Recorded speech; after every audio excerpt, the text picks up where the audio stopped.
Hi, and welcome to Resilience Immigrants KIP session. Today, we are going to be talking about handling workplace discrimination and stereotypes as an immigrant. I am going to take some time to let both of our guests introduce themselves, and then we'll get started. All right. My name is Olasumbo Ogunsola. I am a project manager for my profession, and I also run a foundation called Born Rising Achievers that whose mission is to close the financial education gap in African countries. I am a resilient immigrant, and I can't wait to get into the session. So I'm super excited. Awesome. Well, good evening to all of you. My name is Telfany Morgan, and I am an executive director in the public safety space. I stand with resilient immigrants, and I am excited to sit on the panel this evening.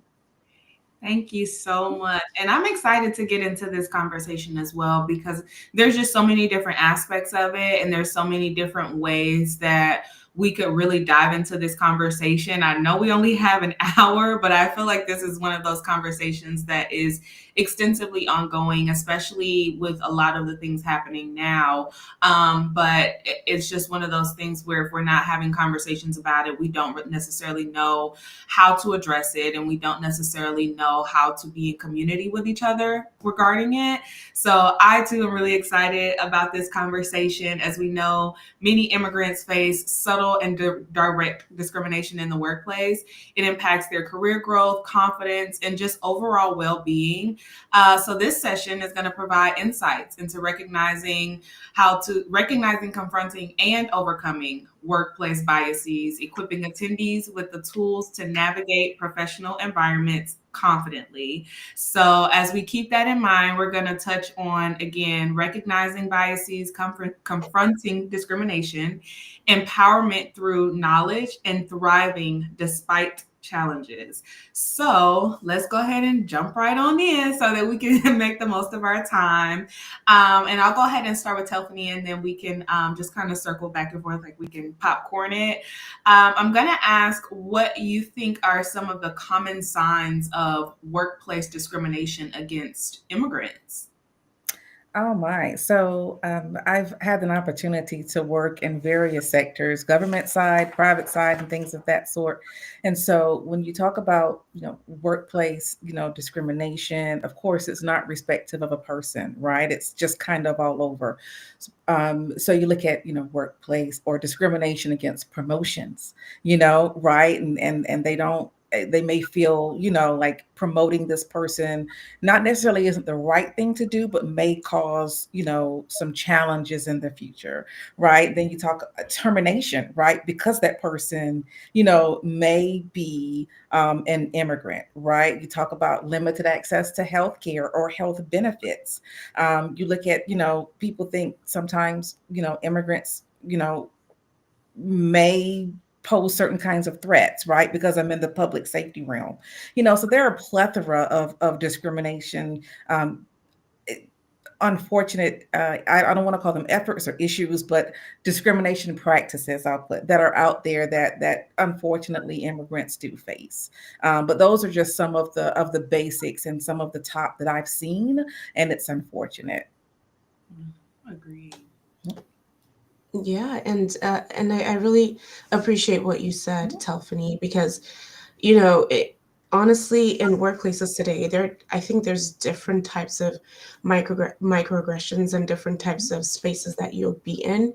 For example, there's a space where you have someone that is giving you subtle microaggressions, but they don't really know and understand it because of their own internal bias. They give it to you, but they're not giving it to you because they want to seclude you. And then there's another sector where it's like they're doing it intentionally.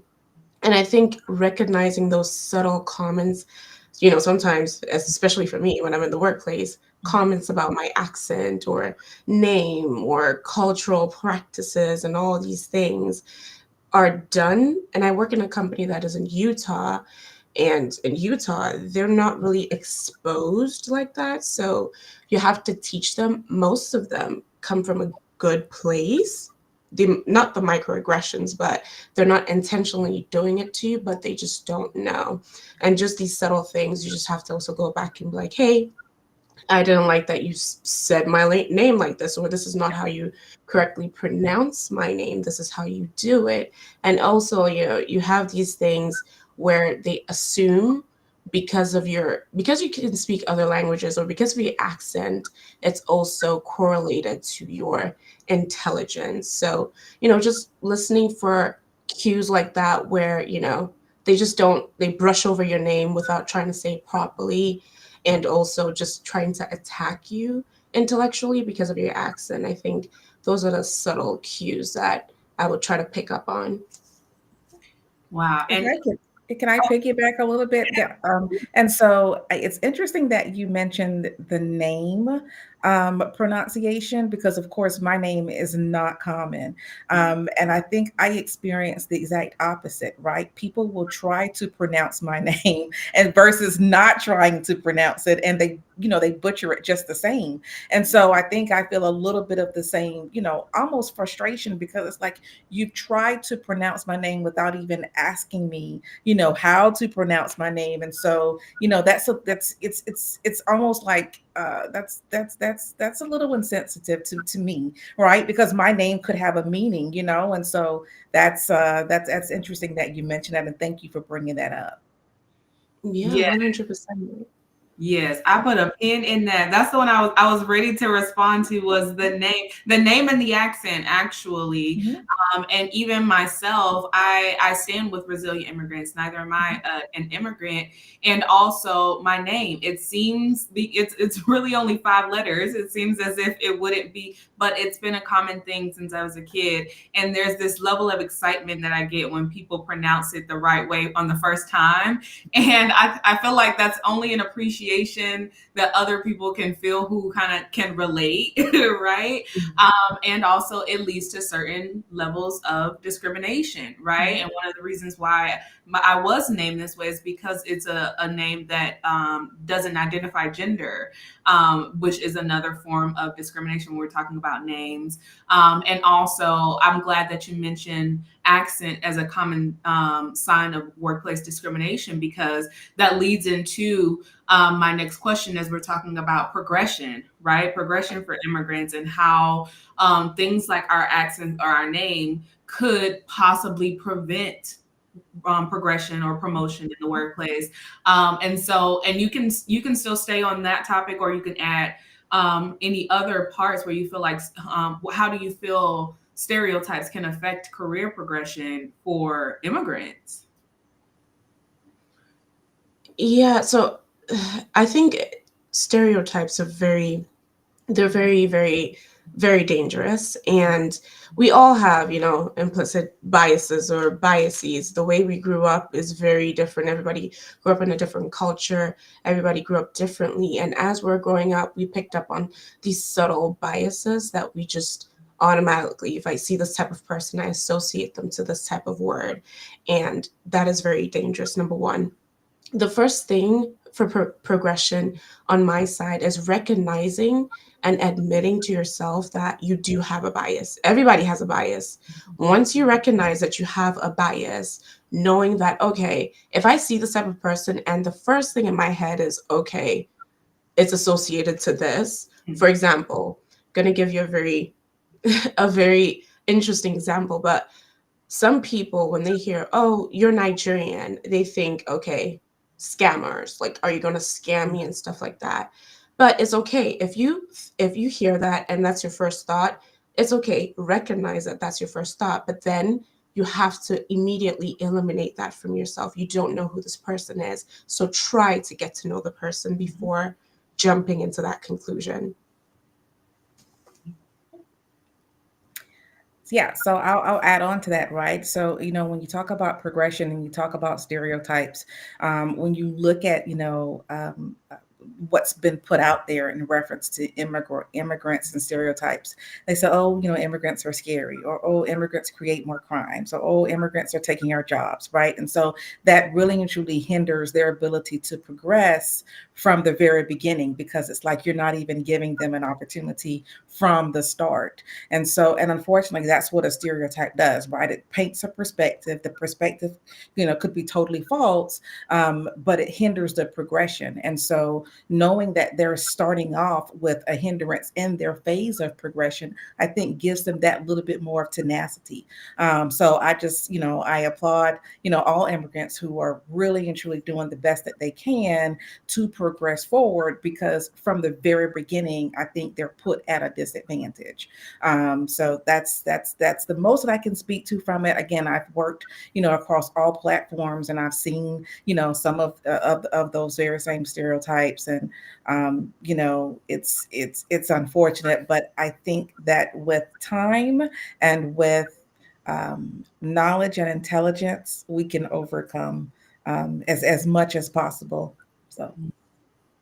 Yeah, I have an appreciation for that. And I love the way this conversation is going, because we've already named some ways that we can address biases in professional settings. Sometimes it's confronting it head on. Sometimes it's saying like, hey, that's not how you say my name, right? Because sometimes it is easier and more comfortable to just let them mispronounce it, but to actually stand up and say like, this is how you're supposed to pronounce it, or to immediately address a stereotype that has started before you even walk through the door. But I would like to dive deeper into that. I would like to dive deeper into some other effective strategies for addressing biases in professional settings.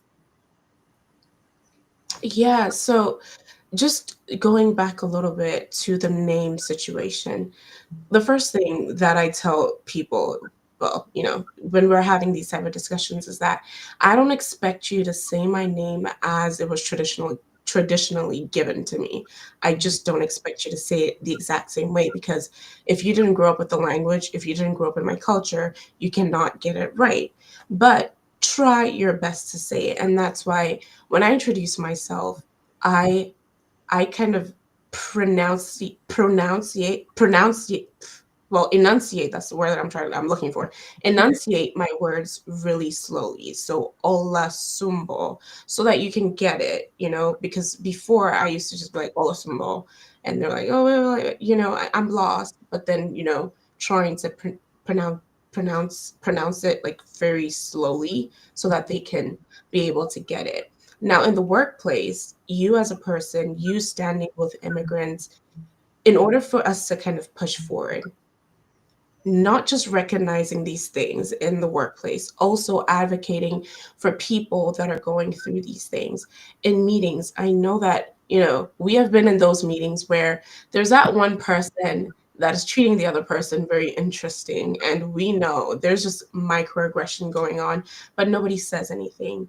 I think a way forward in the professional space is to speak up. Oh, hey, hey, Steve, I'm not sure if, this person appreciated that and all these things. Or you can take it offline. Hey, Steve, I don't like you saying that. I am not sure if this person and this person was comfortable or whatever. Just you recognizing that in the meeting, because everybody recognizes it. But I'm in a space, particularly for myself, where people will see these microaggressions and not say anything at all and not do anything about it. So you don't have to be affected by it, but you seeing it, at least try to take a step, either by reaching out to the person or something like that.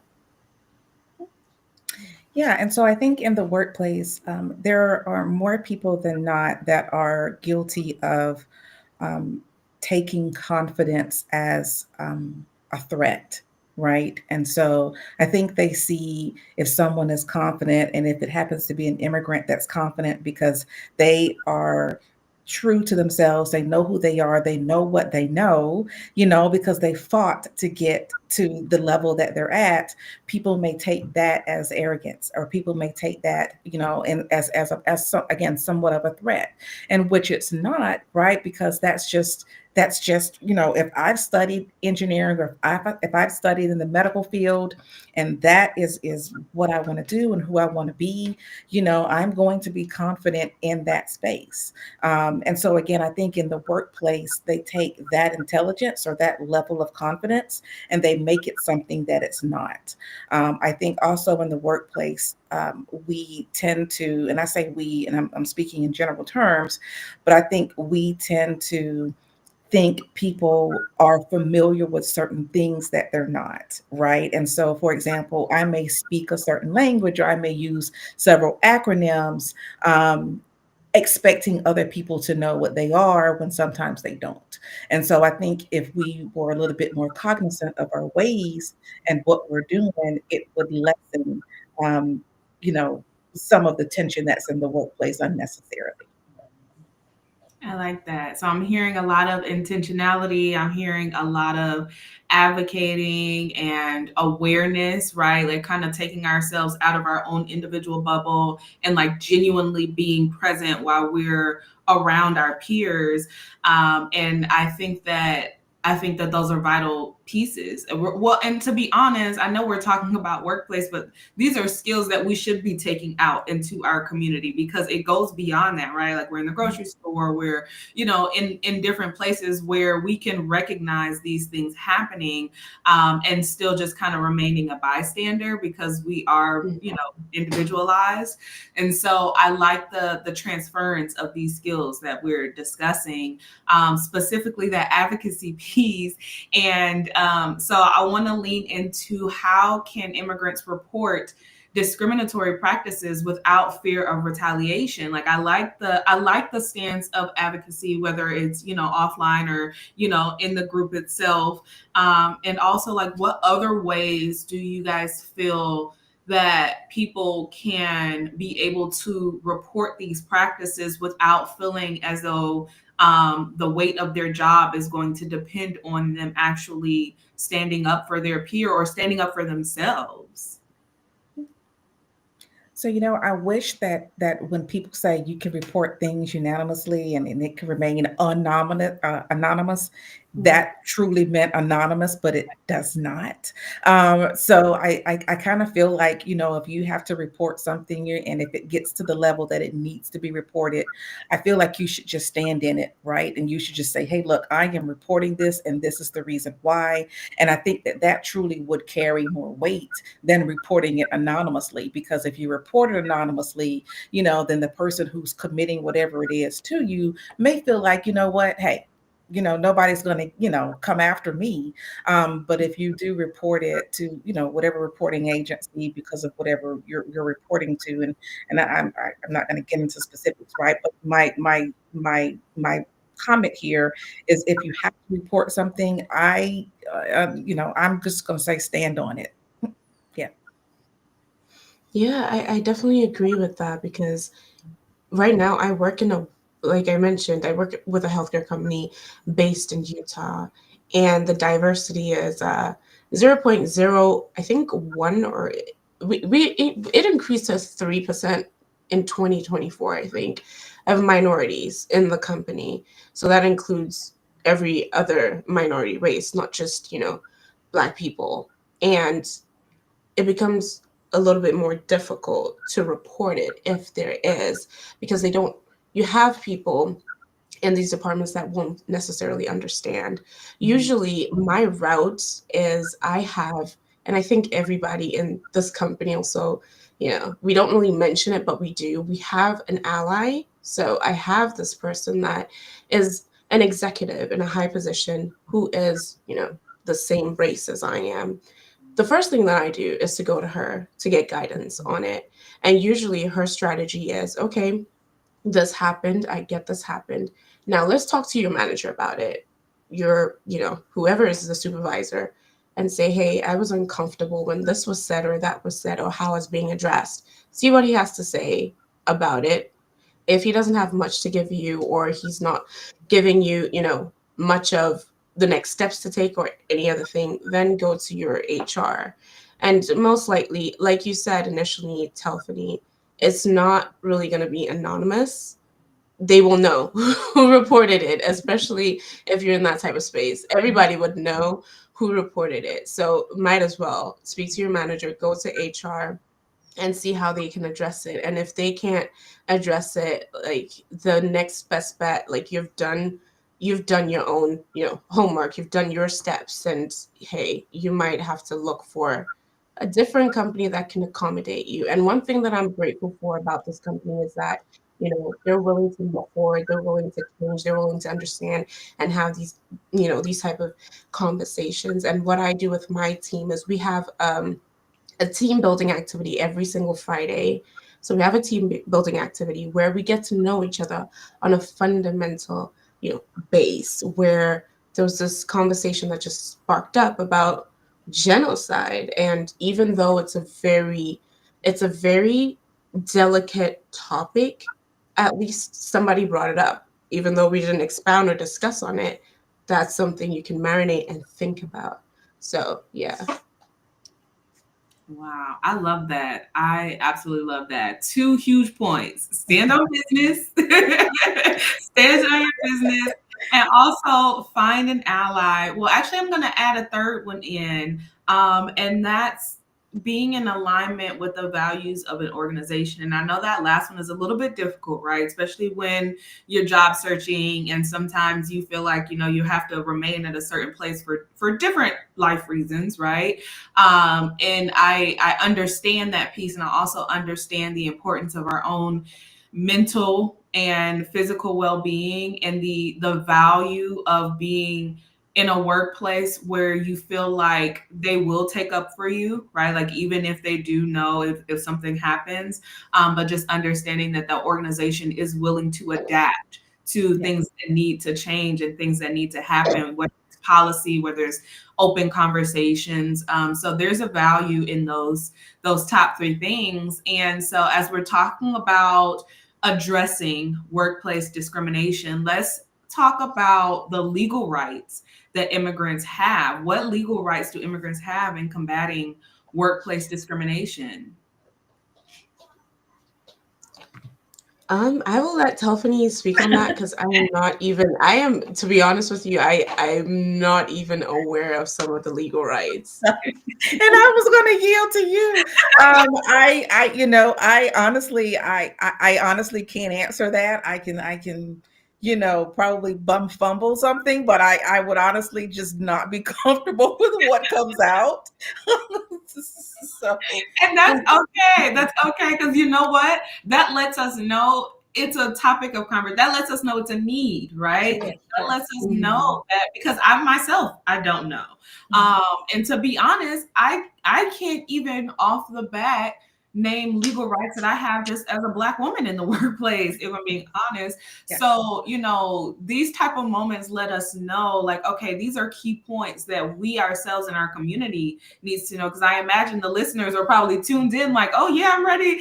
And then it comes to find out like, oh, this is a genuine consensus that we don't know. I mean, I could give advice on where to find that information because Okay. when I came to this country in 2017. I had an immigration lawyer when filing the paperwork and all these things. And if I need any information or if I have any concerns about things that I'm not sure of, I always turn to her as an immigrant. And a lot of immigrants have that. They have the immigration lawyer, the immigration coordinator, the person that was able to help them through their paperwork, that can actually guide them and give them this information if, they need it. I love that. And I would like to say, of course, here in Atlanta, we have different villages, right? And so I would love to hope that in certain villages and certain pockets here around Atlanta, people would be comfortable with going, to the village and seeking, guidance and advice from, the village, right?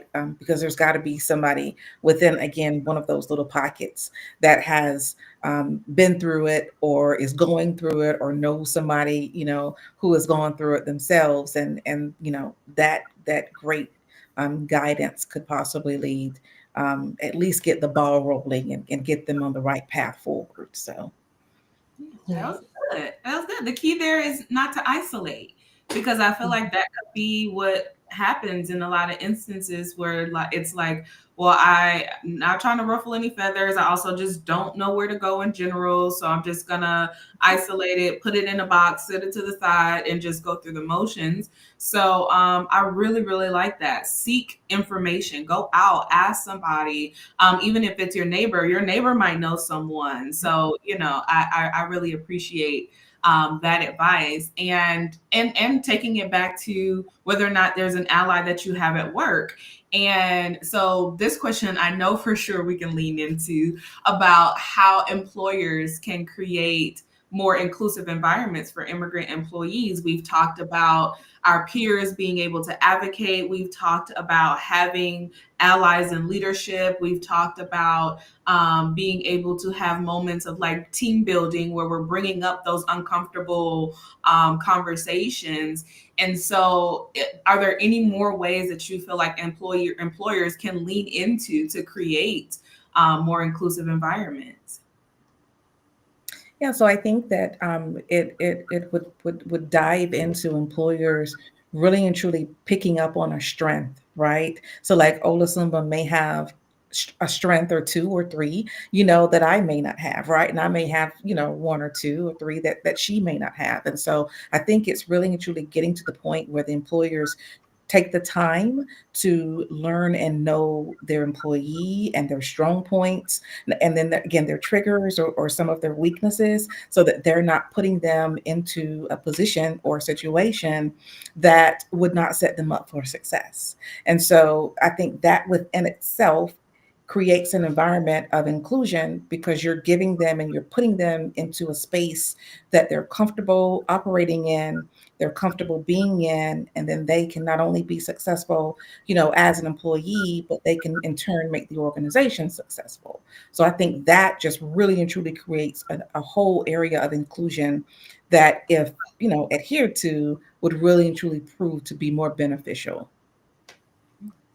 Yeah, and I definitely agree with that. And, I think for companies to become more inclusive too is to also set policies or even work internal work days for to accommodate some people. For example, some people might be Muslim and during Ramadan they fast and all these things, and just making sure, oh, okay, you're aware that you have a certain number of employees that are Muslim. So let us try to acknowledge that and also respect that, okay, this is during Ramadan, do one or two things for that, or other groups of people, for example, like Black History Month too. And also there are other what's it called, organizations that also help companies to integrate with this.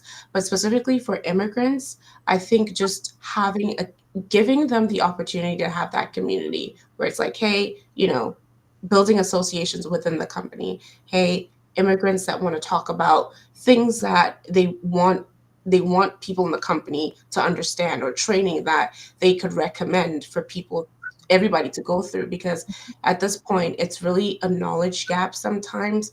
People just don't know that this exists, and they don't understand because they don't know. Like every each and just like the TikTok algorithm and YouTube and all these things, everyone's on different sides of TikTok. Just because we're seeing all these things doesn't mean the second person is seeing all these things. So also just the education and knowledge part of it, and empowering immigrants. Hey, what discussions would you like to have, and what trainings would you like to have, as a community, and have it like open ended and stuff. Yeah, I really like that. And I wonder, do you all feel that bringing in those different forms of inclusivity would cause immigrants to build confidence in confronting biases?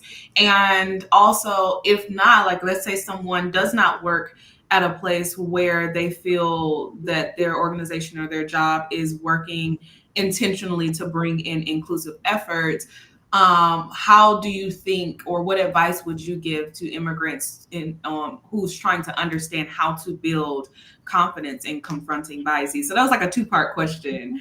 But yeah. So I actually had an opportunity to work for an organization that actually had different groups of that you could join for inclusivity, right? So they had, an Asian American group, an African American group, an LGBTQ group, just all kinds of groups, right? That you could join. And each month, those groups actually did different things, and then they would be highlighted for the different activities that they would have off campus or on campus or what have you. And I think building that internal inclusivity amongst those, because I didn't have to be Asian American to join the Asian American group, right? And things of that sort. You could join it if you wanted to learn more about it. And so, again, I think that was an amazing opportunity for the company to show, hey, look, we care about you and your culture, and we're giving this opportunity for everybody in the organization to learn more about your culture from you. And so it breeds inclusivity, and I think it was really great, and it was a great morale boost for the company. So I hope that answers your question a little bit in reference to what they can do, because if you're in an organization that probably doesn't have it, you can start one. Right. I think that that's an amazing opportunity to really and truly generate and develop one, and then, just see where it goes from there. Yeah, and to add on that, I think some effective strategies for also like addressing biases apart from just having these groups, because these groups are very important because they build morale and confidence in the company itself. It's like, okay, I know I'm not alone, I have other people that I can talk to about this, and I have a safe space, a safe discussion space where I have people like me and advocates too that don't even look like me, but they're standing with me. Apart from that, also just making sure that you get to know your team members on a fundamental level as well. I know it's kind of interesting to put it back on the immigrant and on the person, because you can only control your actions, you can't control the actions of others. And if someone comes in with already a stereotype they have about you, and they're already discriminating against you, I that is very difficult to come from. But what I have found out, and advice that I got that was very, very useful, is hey, schedule a meeting with the person. I know it's hard, it's not easiest thing to do. Schedule a meeting with the person and talk about their family. Everybody bonds on family, and a lot of people will go on and on about the kid that's going to college, the kid that's just potty training, their wife that is into this particular hobby, and just diving into that and getting them to talk about that. Because inadvertently, once people start talking about these things, they become more vulnerable. And when they become more vulnerable and start talking about all these things, and then you talk about your experience, they start understanding that, okay, we're just two human beings talking, and we just two human beings that have different struggles, but we're trying to overcome them together in our different ways. But then, hey, here is our middle ground. And then that's how the relationship building starts to happen. And I know it's very interesting to say that, hey, you kind of need to open that conversation up. But that's the advice that I got, and that has been working for me at this point. Yeah. And that Yeah. 'Cause helps me. everybody likes to talk about themselves, and they like to talk about everybody likes to brag, right? So yeah. Yeah. Yeah, I think that's great advice. And I mean, to be honest, it ties into, I think, the core of what this conversation has been about. And at the core of what Resilient Immigrant is all about is community, right? Like figuring out different ways that we can build each other up to help each other thrive. And the key to all of this seems to be that networking piece, right? Like wherever you are, figuring out different ways to network with those around you, and understanding that, okay, I'm at a place where there doesn't seem to be open opportunity to network. So how do I create one? How do I form this open, or curate this open and safe space for other people to come in and talk about themselves or, just really genuinely get to know each other, so that once something does come up, it's easier for us to have the conversation about what a bias looks like, because we've already built a genuine relationship with each other for you to know that I'm telling you this, just out of me being a human. I'm not coming to be combative. I'm not coming to be, in any form of disagreement, but you know me as a human. So when I come to you and I'm trying to confront this bias, you understand automatically where it's coming from. So it's kind of a buildup almost. Well, building relationships is. So I'm really curious to know if y'all have any success stories that you can share, and then kind of leaning into how you feel success stories can inspire and empower other people to, kind of go out there and thrive and even share their story, as we've talked about them, being in conversation with others and being confident in sharing their story as well. So Olasumbo? I have to like ponder on that a little bit. I'm digging through the archives. I'm like, okay, I'm trying to see and think. and even if you don't have a story, you can just lean into, discussing how you feel success stories are inspirational and can empower others. So I will share a little bit of someone else's of another immigrant's success story. So I am also a leadership coach for Spelman College, and so right now one of my co-facilitators is an immigrant, and we talk as we are speaking to the young ladies, and we're talking about having a LinkedIn account and developing their elevator pitch and revising their resumes. We also go back to his story of coming over, and being very diligent in his studies, and driving hard and focusing hard, and so now he's an entrepreneur, in the tech space, and he's partnered with Microsoft, and he's got some wonderful stories, on how he was really diligent in getting to the highest level that he could get to, but it took much discipline and it took a lot of sacrificing. And so I love hearing him speak about his past and to where he is now, because it gives the young ladies um, that extra push, right? Because they could be having a hard day. Of course, Spelman is, one of the only two all-female HBCUs in the country. And so, they strive for excellence. And so, just making them realize that it's not in vain, and that, listening to his success story on how, yes, he is an immigrant, but yes, he is also very successful, gives them that push every week almost. And so I love to see it. And of course, I have a few success stories as well, but I'll keep it here based on immigrants. So yeah. And honestly, I'd actually like to hear some of your success stories, because I think just leaning into any anyone, just me hearing someone or people of color, we have kind of common, struggle and the same challenge and the same kind of, not the same exactly, but almost similar, that we have to kind of pass, and the hurdle that we have to jump through.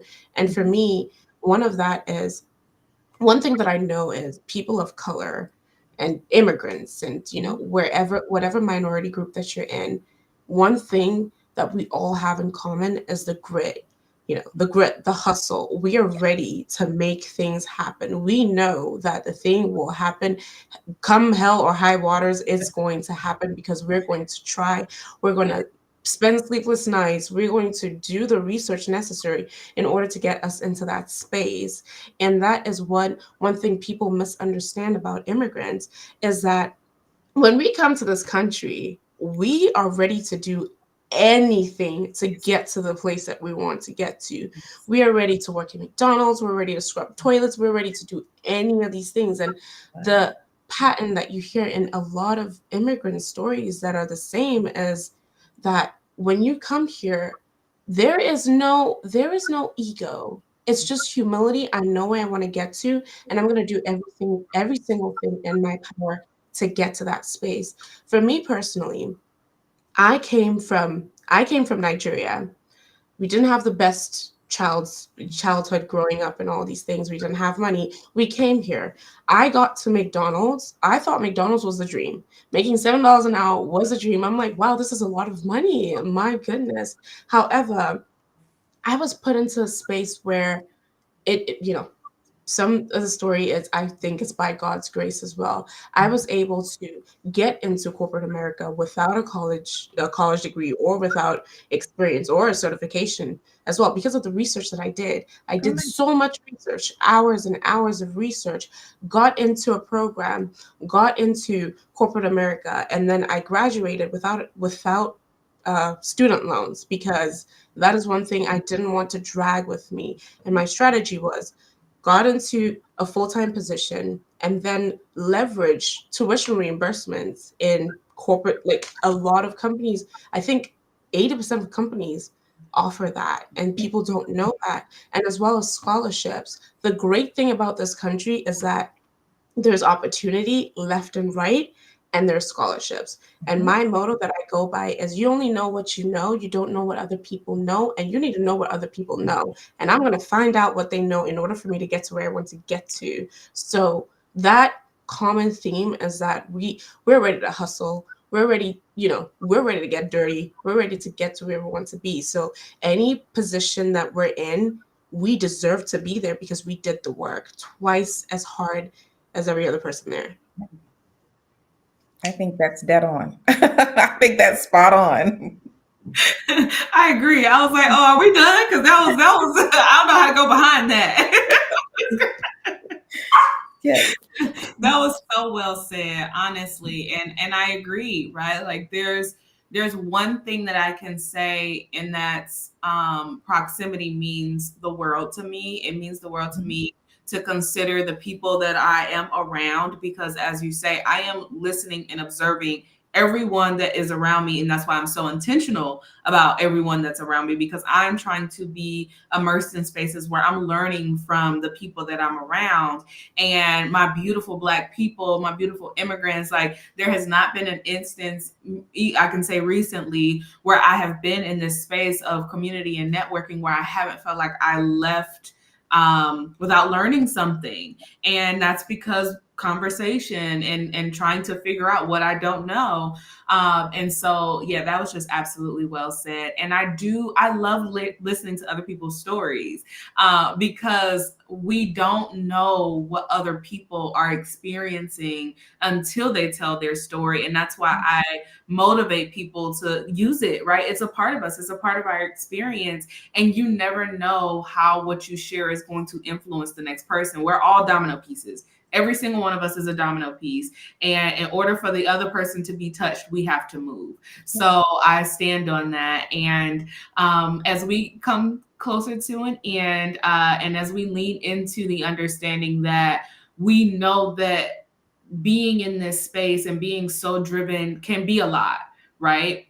And it puts us in these spaces where we are carrying certain things that we want to carry, and then things that we're given that are extremely heavy that we don't want to carry. So I want us to close out on talking about self-care and asking if you all have any self-care strategies that can help immigrants with navigating the emotional toll of biases, with navigating the emotional toll of them feeling like they are carrying this certain weight in the workplace because maybe they are isolated, or maybe they just honestly don't know how to immerse themselves in their community, and that emotional toll starts to get heavier than expected. What do you think are some great ideas and strategies for self-care to help them navigate that? So I'm a sole advocate for self care. As of late, I haven't always been, and so I think it's extremely important to talk things out, right? And so if you can't find a therapist, or if because therapy unfortunately has such a negative ambiance behind it, and it shouldn't be, right? But and you could just talk to a friend, right? Or you could, again, that community, that village, that little pocket, finds, talk it that out, right? Because again, it's Olasumbo. Did I say that correctly? Yeah. Olusumbo. Yes. Yeah. Okay. As she referenced, right? That's your safe space, right? That's some place you can go and talk. And even if you want to talk, in your native tongue, right? It's your safe space. And so talking it out, I think that that's extremely important. Um, Work life balance is so important. Oh my goodness, right? Because people will work you, right? And they will not Mhm. care that you have a life outside of work. So it's extremely important up to you to make them realize you do have a life outside of work. And then I think the third point, I recently saw a challenge where there's this huge challenge that's taken part the latter part of this month, but you don't have to take part in the challenge this month, but at least try to. And it's a 3-day self care journey where you take 3 days and you just focus on self. Right. And I think that, I'm looking forward to it. I'm trying to plan a trip, a solo trip, and so Mhm. I think just things like that to just really and truly get yourself back to a space where you can refocus, and just really and truly be in silence, even if just driving to work in silence and not with the radio on, so that you can focus on what that day looks like. When you wake up in the morning and, if you just take 5 minutes before your foot hits the floor, and you just, you thank him or her, whoever your higher power is, for waking you up, and thank them for your day being as beautiful as it's going to be, right? I think just taking the time to just stop before you actually get immersed in your day. And then at the end, taking the time to say thank you for the day. And I look forward to tomorrow. I think that those are all extremely important self-care routines that can keep you grounded. Oh, I absolutely love that. And the challenge that you mentioned, the 3-day challenge, I think it's very important. And even if it's not, I think I would love to go on a retreat, but for some reason I feel like it's so hard to find one. I'm just like, I'm over here looking. I'm like, where is I don't know which one to find. But I think one thing that I really want to do, and I think would be great for people to kind of participate in, is a little remix of the 3-day challenge, really focusing for those 3 days on you and yourself. And how you need to tap into that is writing. Just like you said, Telfany, sit down and just write.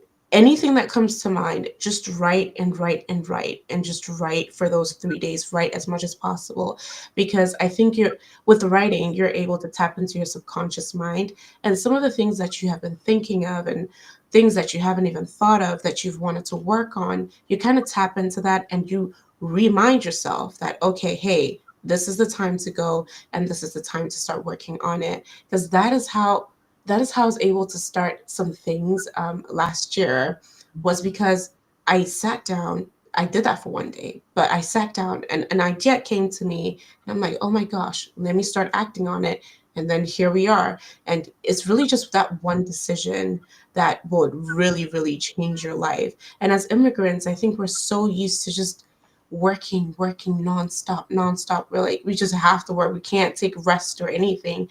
But I think it's really, really important, even if it's just taking a walk every single morning and just walking and just no silence, like you said earlier, just walking in silence. Things will just come naturally to your head and you'll feel way better. For me, particularly, if I am if I am in the house and I feel a certain type of way where I don't feel good, I know that if I take a walk and I come back, I will feel better almost 80-90% of the time. So just go take that 30-minute walk, no Mhm. phone, nothing, just 30 minutes, just walk and then come back. That's also another form of self-care in my opinion.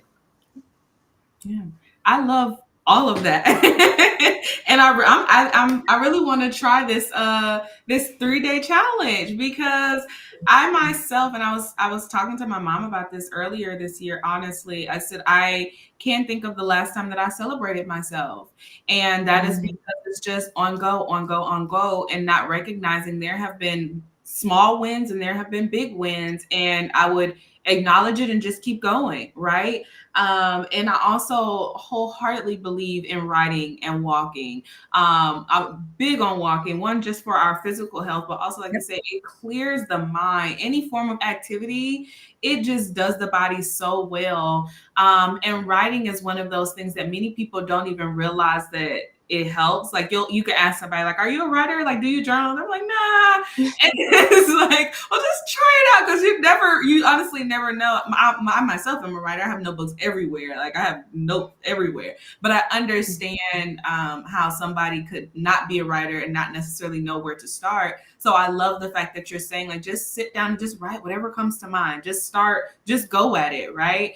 Or even if they feel like, hey, I'm gonna take my notebook, I'm gonna go on this walk, and I might sit down somewhere outside. Next thing you know, I'm writing because I, clear my mind, whatever works.